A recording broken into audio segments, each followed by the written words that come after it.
മംഗല്യസൂത്രം. രചന Jasmine Shihas. അവതരണം ഷാഹുൽ മലയിൽ. Editing Shireej Poonoor. എടി നീ ഇത് എന്തു ഭാവിച്ച? ആരുഷിയുടെ കഴുത്തിൽ ചുവന്നു കിടക്കുന്ന വിരൽപ്പാടുകൾ തലോടിക്കൊണ്ട് ശബാന ചോദിച്ചു. എനിക്ക് ദേഷ്യം നിയന്ത്രിക്കാൻ കഴിഞ്ഞില്ല. ആരുഷി നിർവികാരയെ പറഞ്ഞു.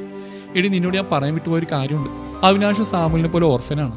അച്ഛൻ മരിച്ചപ്പോൾ മറ്റൊരാളുടെ കൂടെ ഇറങ്ങിപ്പോയ അമ്മയെ തപ്പി തെരുവിൽ അലഞ്ഞൊരു ബാലുണ്ട് അവന്. കുറെ പട്ടിണി കിടന്നും പകലന്തിയുള്ള അമ്മയെ തിരക്കി കരഞ്ഞോട്ടാണെന്നൊരു ബാലൻ ആരോ പിടിച്ച് അനാഥാലയത്തിലാക്കി. അവിടുന്ന് കുറെ കഷ്ടപ്പെട്ട് തന്നെയാണ് ഈ നിലയിലെത്തിയത്. എല്ലാത്തിനോടും വാശിയെല്ലാം വെട്ടിപ്പിടിക്കാനുള്ള ഓട്ടം അന്ന് തുടങ്ങിയതാണ്. ഒരുപക്ഷെ ഇത്ര ഒരു ഭൂതകാലമുള്ളതുകൊണ്ടാവാം അവൻ ഇത്രയ്ക്ക് മുരുടനായത്. മാത്രമല്ല അന്ന് സാമുൽ പറഞ്ഞൊരു കാര്യമുണ്ട്. അവൻ ഏറ്റവും വെറുക്കുന്ന അവൻ്റെ അമ്മയാണെന്ന്. നീ ഒന്ന് ആലോചിച്ച് നോക്ക്. അച്ഛൻ നഷ്ടപ്പെട്ട് അമ്മ ഉപേക്ഷിച്ച് പോയി എങ്ങോട്ടെന്നറിയാതെ തെരുവിൽ കരഞ്ഞുകൊണ്ടിരിക്കുന്ന ഒരു കുട്ടിയെ പറ്റി. അന്ന് അവന് നിന്റെ ആരവിൻ്റെ പ്രായം മാത്രമേ ഉള്ളൂ. ശബാന പറഞ്ഞു നിർത്തി. ആരുഷി അത് കേട്ട് വിശ്വസിക്കാനാവാതെ അവളെ നോക്കി. ഉള്ളിലെവിടെയോ ഒരു ഉറവ കിനിയുന്ന പോലെ അവൾക്ക് തോന്നി. അനാഥനായ മനോജിനെ അവൾക്ക് ഓർമ്മ വന്നു. എന്തിനെന്നറിയാതെ ഉറക്കെ പൊട്ടിക്കരയാൻ തോന്നിയവൾ ഷബാനയുടെ തോളിലേക്ക് തലചായ്ച്ചു. ആരവിനെ ഡിസ്ചാർജ് ചെയ്ത് വീട്ടിൽ കൊണ്ടുവന്നിരുന്നു. അവൻ്റെ കൈ റെഡിയാകും വരെ ലീവ് എടുക്കാൻ ആരുഷി തീരുമാനിച്ചു. അവനെ മാത്രം നോക്കിക്കൊണ്ട് നല്ലൊരു അമ്മയായി അവൾ ഓരോ നിമിഷവും ചെലവഴിച്ചു. ആരും ഉറങ്ങുന്ന സമയങ്ങളിൽ മാത്രമാണ് അവൾ അവളുടേതായ ലോകത്തേക്ക് എത്താറുള്ളത്. പതിവ് പോലെ അന്ന് എന്തോ ആലോചിച്ചുകൊണ്ടിരിക്കുമ്പോഴാണ് മൊബൈൽ റിംഗ് ചെയ്യുന്നത് കേട്ടത്. ഷബാനയാണ്. അവളോട് കുറച്ച് സംസാരിച്ച ശേഷം ആരുഷി കോള് കട്ട് ചെയ്ത് ഫോണിലേക്ക് നോക്കിയപ്പോൾ കോൾ ലിസ്റ്റിൽ ഏറ്റവും താഴെയായി അവിനാശിൻ്റെ നമ്പർ കിടക്കുന്ന കണ്ടു. അന്നത്തെ ആ സംഭവത്തിന് ശേഷം പിന്നെ അവൻ്റെ അടുത്തുനിന്നൊരു സമീപനം ഉണ്ടായിട്ടില്ലെന്ന് അവൾ ഓർത്തു. ചിലപ്പോൾ താനെന്ന് പറഞ്ഞ് അവന് വെറുപ്പുണ്ടാക്കിയിരിക്കണം. അതാവാം ഇപ്പോൾ യാതൊരു മൈൻഡുമില്ലാത്തത്. എന്നാൽ ആരവിൻ്റെ വിശേഷങ്ങൾ അറിയാനെങ്കിൽ ഒന്ന് വിളിച്ചൂടെ? ദുഷ്ടൻ. ഫോൺ മാറ്റിവെച്ച് ഒരു ദീർഘനിശ്വാസം ഉയർത്ത് ആരുഷി പതുക്കെ എണീറ്റ് അടുക്കളയിലേക്ക് നടന്നു. പെട്ടെന്ന് പുറകിൽ ഫോൺ ശബ്ദിച്ചു. ആരുഷി ബൂമറാങ് പോലെ പുറകോട്ട് കുതിച്ച് ഫോൺ കൈക്കലാക്കി. 1 ന്യൂ മെസ്സേജ് ഫ്രം എയർടെൽ. അവൻ്റെ അമ്മൂമ്മയുടെ എയർടെൽ കോപ്പ്. ആരുഷി ദേഷ്യത്തോടെ തിരിച്ചു കടന്നു. മിസ്റ്റർ അവിനാഷ്, ഇതിൽ കൂടുതൽ കാര്യങ്ങൾ നീട്ടിക്കൊണ്ടുപോകാൻ ഞങ്ങൾക്ക് കഴിയില്ല. ഒന്നുകിൽ ആ പ്രോപ്പർട്ടി സ്വന്തമാക്കുക, അല്ലെങ്കിൽ ഈ ബിസിനസ് ഇവിടെ വെച്ച് നിർത്തുക. കമ്പനിക്ക് വന്ന എല്ലാ സാമ്പത്തിക നഷ്ടങ്ങളും നികത്തുക. എന്തു പറയുന്നു? കയ്യിലെ പളുങ്ക് ഗ്ലാസ്സിൽ നിന്ന് ഒരു ഇറക്ക് ഷാമ്പയിൽ നുണഞ്ഞുകൊണ്ട് അവിനാഷ് മറ്റെന്തോ ചിന്തിക്കുകയായിരുന്നു. സാമുവൽ. പെട്ടെന്ന് അവൻ തല ഉയർത്തി. Yes sir. സാമുവൽ അവൻ്റെ അരികിലേക്ക് നീങ്ങി. ആരുഷിയുടെ പേരൻസിന്റെ ഡീറ്റെയിൽസ് എനിക്ക് വേണം.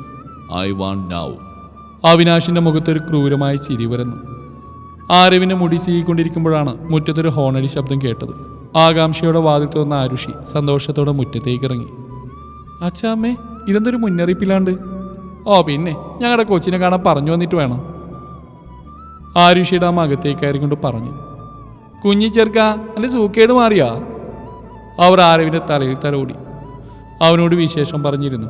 കാപ്പിയും പലഹാരവും തയ്യാറാക്കി ആരുഷി അവരെ സൽക്കരിച്ചു. കുറച്ച് സമയം ചെലവഴിച്ച ശേഷം അവർ മടക്കയാത്രയ്ക്ക് ഒരുങ്ങി.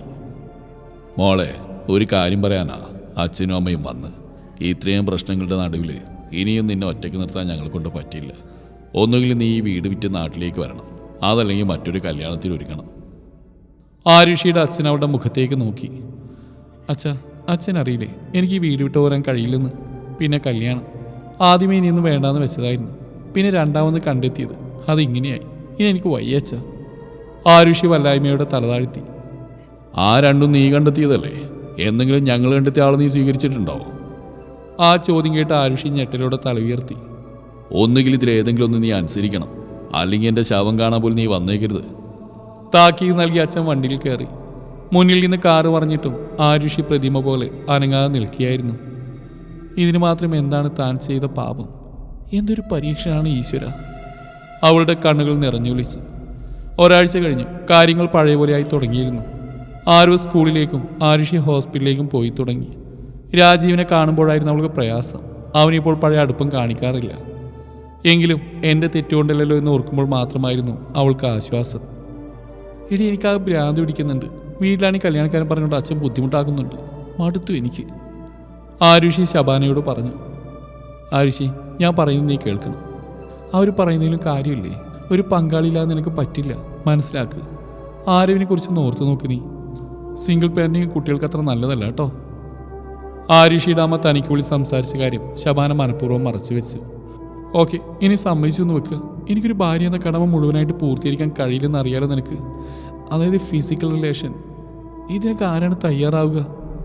ആരുഷി ഷബാനയോട് ചോദിച്ചു. അഥവാ എല്ലാം അറിഞ്ഞുകൊണ്ട് അങ്ങനെ ഒരാൾ വന്നാലോ? വരും. കൂടിപ്പോയ ഒരാഴ്ച അയാളെല്ലാം അംഗീകരിച്ചെന്ന് വരും. പക്ഷെ പതിയെ ഭർത്താവിന് അധികാരം കാണിച്ച് ഞാൻ എന്താവും? ആരുഷിയുടെ ചോദ്യത്തിന് മറുപടി പറയാൻ സാധിക്കാത്തതിനാൽ ഷബാന തൻ്റെ ഉപദേശം അവിടെ നിർത്തി. രാത്രിയിലെ ഭക്ഷണം കഴിഞ്ഞ് കിടക്കാൻ ഒരുങ്ങുമ്പോഴാണ് ഫോൺ ശബ്ദിച്ച്. അച്ഛൻ്റെ നമ്പർ കണ്ടപ്പോൾ തന്നെ ആരുഷി വെപ്രാളപ്പെട്ടു. നിന്റെ സുഖവിവരം അന്വേഷിക്കാനല്ല വിളിച്ച്. എന്താ നിന്റെ തീരുമാനം? അച്ഛൻ ദേഷ്യത്തിൽ തന്നെയായിരുന്നു. അച്ഛൻ, ഞാൻ പറഞ്ഞല്ലേ എല്ലാം. രാജീവിനെ പോലെ എൻ്റെ നിബന്ധനകളെല്ലാം അംഗീകരിക്കുന്ന ഒരാൾ അച്ഛൻ കൊണ്ടുപോവാ. അപ്പം ആലോചിക്കാം. ആളുണ്ട്, അതന്നെയാ വിളിച്ച്. വാട്ട്? അരമണിക്കൂർ കഴിഞ്ഞാൽ ഞാൻ ഒന്നുകൂടി വിളിക്കും. മറുപടി പറ്റില്ല എന്നാണെങ്കിൽ മോള് നാളെ അച്ഛനെ ജീവനോടെ കാണില്ല. എപ്പോഴും നിന്റെ ഇഷ്ടം മാത്രം നടക്കണമെങ്കിൽ അങ്ങനെ ആവട്ടെ. അപ്പുറത്ത് ഫോൺ വെച്ച ശബ്ദം കേട്ടു. ആരുഷി തളർച്ചയോടെ നിലത്തിരുന്നു. എന്നാലും ജീവനൊടുക്കെന്ന് പറഞ്ഞ് കുറച്ച് കൂടിപ്പോയില്ലേ? അത്രയ്ക്ക് വേണ്ടായിരുന്നു, അമ്മ അച്ഛനോട് പറഞ്ഞു. എടി, അവൾ എൻ്റെ ആ മോള്. ഒന്ന് തീരുമാനിച്ചാൽ അതിൽ നിന്ന് പിന്മാറാൻ പാടാ. ഈ കല്യാണം നടക്കാൻ ഭീഷണിയെങ്കിലും നടക്കുമെന്ന് നോക്കട്ടെ. നടന്നാൽ മതിയായിരുന്നു. നമുക്ക് സ്വപ്നം കാണാൻ കൂടെ കഴിയാത്ത ബന്ധമാണ്. ലാപ്ടോപ്പിൽ കണ്ണു നട്ടിരിക്കുമ്പോഴാണ് സാമുൽ റൂമിലേക്ക് കടന്നു വന്ന്. Any update? അവിനാശ് സ്ക്രീനിൽ നിന്ന് കണ്ണെടുക്കാതെ ചോദിച്ചു. യെസ് സർ, ദേ അഗ്രീഡ്. അവിനാശിന്റെ മുഖത്ത് നിഗൂഢമായൊരു ചിരി വരുന്നു. ഫൈനലി. ശരിക്കും? ഷബാന ഞെട്ടിലോടെ ചാടി എഴുന്നേറ്റു. അതെ, അതല്ലേ എല്ലാവർക്കും വേണ്ട, ആരുഷി നിർവികാരിയായി പറഞ്ഞു. എടി, നീ ഒരു 5-6 മക്കളുടെ കിളവനെ കെട്ടെന്ന് പറഞ്ഞാൽ പോലും ഞാൻ ഇത്ര ഷോക്കാവില്ലായിരുന്നു. ഇതിപ്പോ അവിനാശ്. ഷബാന വിശ്വസിക്കാൻ കഴിയാതെ ശബ്ദമുയർത്തി. എല്ലാത്തിനും പുറകിൽ അവനായിരുന്നു. പക്ഷെ ഇനി തിരക്കഥയൊരുക്കുന്നത് ഞാനാണ്. അവൻ്റെ ഉദ്ദേശം എന്താണെന്ന് എനിക്കറിയില്ല. പക്ഷെ എല്ലാത്തിനും എണ്ണി കണക്ക് ഉറപ്പിക്കും ഞാൻ. ഏതായാലും നനഞ്ഞു, ഇനി കുളിച്ചേറാം. എന്തൊക്കെയോ മനസ്സിൽ കണക്കൂട്ടിക്കൊണ്ട് ആരുഷി ഗൗരവത്തിൽ പറഞ്ഞു. അവിടെ അപ്പോഴത്തെ മുഖഭാവം കണ്ട് ഷബാനക്ക് ഭയം തോന്നി. ആ കണ്ണുകളിൽ തീക്കനൽ പോലെ പകയെരിഞ്ഞിരുന്നു. ഡ്യൂട്ടി കഴിഞ്ഞ് പോവാനുള്ള ഒരുക്കത്തിലായിരുന്നു ആരുഷി. ശില്പ അന്ന് ലീവായിരുന്നു. മുന്നിലെ ടേബിളിലുള്ള ഫയലുകളെല്ലാം അടുക്കി വെച്ച് ബാഗ് എടുക്കാൻ വേണ്ടി തിരിഞ്ഞപ്പോൾ ആരോ ക്യാബിന്റെ വാതിൽ തുറന്ന് അകത്തേക്കായിരുന്ന ശബ്ദം കേട്ടു. Hello my dear would be. പരിഹാസത്തോട് ചിരിച്ചുകൊണ്ട് അവിനാശ് മുമ്പിലുണ്ടായിരുന്ന കസേരയിലേക്കിരുന്നു. പകയോടെ തന്നെ നോക്കുന്ന ആരുഷിയെ നോക്കി. എന്നാലും നീ ഇത്ര പെട്ടെന്ന് സമ്മതിക്കുന്നത് ഞാൻ കരുതിയില്ല. പണവും സൗന്ദര്യമുള്ള ഒരുത്തം വന്നപ്പോ നീയും മറ്റുള്ള പെണ്ണുങ്ങളെ പോലെ തന്നെ ആണല്ലോ. അതോ ഇനി ശരിക്കും നീ എന്നെ മോഹിച്ചിരുന്നോ?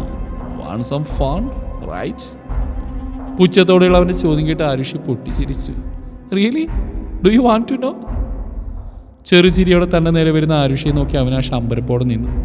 തോളത്തിരുന്ന ബാഗ് ടേബിളിലേക്ക് ഇട്ട് അവൾ മുമ്പോട്ട് കുനിഞ്ഞ് അവനിന്ന കസേരയുടെ ഇരുവശത്തുമായി മുറുകെ പിടിച്ചുകൊണ്ട് മുഖം കുനിച്ച് അവൻ്റെ അരികിലേക്ക് അടുപ്പിച്ചു. പകച്ചു നിൽക്കുന്ന അവിനാശിന്റെ ഇടത്തെ ചെവിയുടെ അരികിൽ ആരുഷി ചുണ്ടി ചേർത്ത് പതുക്കെ സ്വരമുയർത്തി. Welcome to hell. ആരുഷി ആ റൂമിൽ നിന്ന് പോയിട്ടും അവിനാശ് കുറച്ചു സമയം ഒരേ ഇരിപ്പിരുന്നു. കാതിൽ നിന്ന് അപ്പോഴും അവളുടെ നിശ്വാസത്തിന്റെ ചൂട് വിട്ടുമാറാത്ത പോലെ അവന് തോന്നി. അവൻ ഈ വിവാഹകാര്യം കൊണ്ട് മുമ്പോട്ട് വരാൻ 2 കാര്യങ്ങളായിരുന്നു പ്രധാന ഘടകങ്ങൾ. ഒന്നാമതായി അവളുടെ വീട് കൈക്കലാക്കുക. രണ്ടാമത് അവളുടെ അഹങ്കാരം ഒന്ന് കുറയ്ക്കണം. അന്ന് അവൾ തന്നോട് പറഞ്ഞതിന് ഒരിക്കലും മാപ്പ് നൽകാനാവില്ല. ആൾക്കൂട്ടത്തിന് മുമ്പിൽ വെച്ച് അവൾ തന്നെ കരണത്തടിച്ച കാര്യവും അവൻ ഓർമ്മിച്ച്. അവൾക്കുള്ള മറുപടി എന്നോണം മെല്ലെ പിറുവിറുത്തുകൊണ്ട് അവൻ എഴുന്നേറ്റ് തിരികെ നടന്നു. എല്ലാം വളരെ വേഗത്തിലാണ് നീങ്ങിയത്. അവിനാശിന് ഇനിയും കാര്യങ്ങൾ വെച്ച് നീട്ടാൻ താല്പര്യമില്ലാത്തതിനാൽ അവനെല്ലാം തന്നാൽ കഴിയും വിധം വേഗത്തിലാക്കി. നാട്ടിലെ പേര് കേട്ട ഓഡിറ്റോറിയത്തിൽ വെച്ചായിരുന്നു കല്യാണം നടത്താൻ തീരുമാനിച്ചിരുന്നു. അങ്ങനെ അവസാനം വിവാഹദിനം വന്നെത്തി. ആളും ബഹളവും ഒക്കെയായി കല്യാണം പൊടിപിടിച്ചു തുടങ്ങി. ആരവ് സന്തോഷത്തോടെ അഭിമാനത്തോടെയും കൂടെ അവിടെയെങ്ങും കലവില കൂട്ടിക്കൊണ്ട് ഓടി നടന്നു. ആരുഷി വധുവിൻ്റെ രൂപത്തിൽ ഒരുങ്ങിക്കൊണ്ടിരിക്കുകയായിരുന്നു. പക്ഷെ അവളുടെ മനസ്സ് മറ്റെവിടെയോ ആയിരുന്നു. കരഞ്ഞ് കരഞ്ഞ് കണ്ണീർ പറ്റിയതുകൊണ്ടാണോ തനിക്ക് ദുഃഖം തോന്നാത്തെന്ന് അവൾ ആലോചിച്ചു. മനസ്സ് ശൂന്യമായിരുന്നു. സകല വികാരങ്ങളും പറ്റിയ കല്ലുപോലെ. പനനീർപ്പൂ നിറമുള്ള വിലയേറിയ പട്ടുസാരിയും താങ്ങാൻ കഴിയുന്നതിൽ കൂടുതൽ ആഭരണങ്ങളും മുഖത്തെ സമയങ്ങളും കഴിഞ്ഞു വന്നപ്പോൾ ഏതോ പൗരാണിക സിനിമയിൽ നിന്നിറങ്ങി വന്ന രാജകുമാരിയെ പോലെയുണ്ട് താനെന്ന് അവൾക്ക് തോന്നി. മുഹൂർത്തത്തിന് സമയമായി തുടങ്ങി. വധുവിനെ വേദിയിലേക്ക് ആനയിക്കണമെന്ന് പറഞ്ഞുകൊണ്ട് ആരൊക്കെയോ ബഹളം വയ്ക്കുന്നുണ്ട്. ആരുഷി, വാ പോവാം. ഷബാന അവളുടെ കൈത്തടം പിടിച്ചമർത്തി. നിർവികാരതയോടെ നിശബ്ദം തൻ്റെ കൂടെ നടക്കുന്ന ആരുഷിയെ കണ്ടപ്പോൾ അവൾക്ക് വിഷമം തോന്നി. നിൽക്ക്, എനിക്കൊന്ന് സംസാരിക്കണം. മുമ്പിൽ നിന്നൊരു ശബ്ദം കേട്ട് ആരുഷി തല ഉയർത്തി. രാജീവ്? ഇവന് വേണ്ടിയാണല്ലേ നീ എന്നെ വേണ്ടാന്ന് പറഞ്ഞ്? രാജീവ് ഈർഷ്യയുടെ ചോദിച്ചു. രാജീവ്, ഞാൻ വേണ്ട ആരുഷി, എന്നാലും നീ വേറെ ആരെ വിവാഹം കഴിച്ചാലും എനിക്ക് കുഴപ്പമില്ലായിരുന്നു. ഇവനെപ്പോലെ ഒരുത്തൻ എങ്ങനെ കഴിഞ്ഞു നിനക്ക്? നീ ഒരുപാട് മാറിപ്പോയി ആരുഷി. രാജീവ് പരിഹാസത്തോടെ അവളെ നോക്കി. അവിനാശ് അക്ഷമയുടെ വേദിയിലിരുന്ന് കൈവിരൽ മടക്കുകയും നിവർത്തുകയും ചെയ്തുകൊണ്ടിരുന്നു. മുഹൂർത്തത്തിന് സമയമായി. ആരുഷിയെ കാണുന്നില്ല. ഇനി അവൾ വല്ല അവിവേകം കാണിക്കോ? തന്നെ നാണം കെടുത്തി കളയുമോ? അതിനാണോ അവളിതിന് സമ്മതിച്ച്? സർ. പെട്ടെന്ന് സാമുവലിന്റെ വിളിയേട്ടവൻ തലയുയർത്തി നോക്കി. അവന്റെ കണ്ണുകൾ അത്ഭുതം കൊണ്ട് വിടർന്നു. അപ്പോൾ വിരിഞ്ഞ താമരപ്പൂ പോലെ സുന്ദരിയായി ആരുഷി മന്ദം മന്ദം നടന്നു വരുന്നുണ്ടായിരുന്നു. താലി കെട്ടാൻ ഒരുങ്ങുമ്പോൾ തൻ്റെ കൈ വിറക്കുന്നുണ്ടോ എന്ന് അവിനാശിന് സംശയം തോന്നി. അതേസമയം ആരുഷി വേറെ ഏതോ ലോകത്തിലായിരുന്നു. കണ്ണും കാതും കൊട്ടിയടച്ച പോലെ, തേനീച്ച മൂളും പോലെ ഒരു ഇരമ്പൽ ചെവിയിൽ കേട്ടു. കണ്ണുകൾ ഉയർത്തിയപ്പോൾ രക്തവർണ്ണം പൂണ്ട അവിനാശിൻ്റെ തള്ളവിരൽ നെറുകയിലേക്ക് നീങ്ങുന്നത് കണ്ടു. സിന്ദൂരമണിയിച്ച നിമിഷം അവളുടെ മനസ്സിലേക്ക് ഒരു വേള മനുവിൻ്റെ മുഖം കടന്നു വന്നു. നെറുകയിൽ രക്തക്കറ പുരണ്ട് കണ്ണാടിയിൽ നോക്കി പകച്ചിരിക്കുന്ന തൻ്റെ മറ്റൊരു മുഖവും. അടുത്ത നിമിഷം തന്നെ ആരുഷി ബോധം നശിച്ച് താഴെ വീണു. തുടരും ഈ കഥയുടെ ബാക്കി ഭാഗം നാളെ ഇതേ സമയം.